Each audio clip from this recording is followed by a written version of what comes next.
atau memviralkan saya. Saya udah gila sama ini jadi foto ini. Viralkan saya. Ada tolong, gitu aja. Dah, lanjut. Itu aja, yang lain nggak ada komentar. Pokoknya kalau mereka yang nggak kuat catat sama saya, Ubi.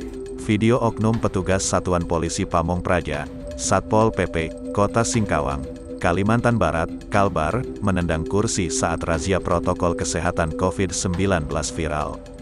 Video berdurasi 30 detik yang beredar di media sosial itu menampilkan sejumlah petugas mendatangi sebuah kafe. Kemudian, satu di antara petugas tampak langsung marah-marah dan menendang kursi. "Kalau mau viral, viralkan saya. Kalau tidak puas, catat nama saya," ujar petugas tersebut.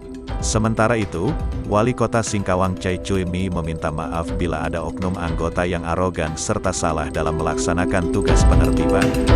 "Saya selaku Wali Kota dan Ketua Satgas Penanganan COVID-19 Singkawang meminta maaf bila ternyata ada oknum salah dalam melaksanakan tugas dan cenderung terlihat semena-mena, tidak sesuai dengan tugas fungsinya," kata Cui Mi dalam keterangan tertulisnya yang terkonfirmasi Kamis pagi.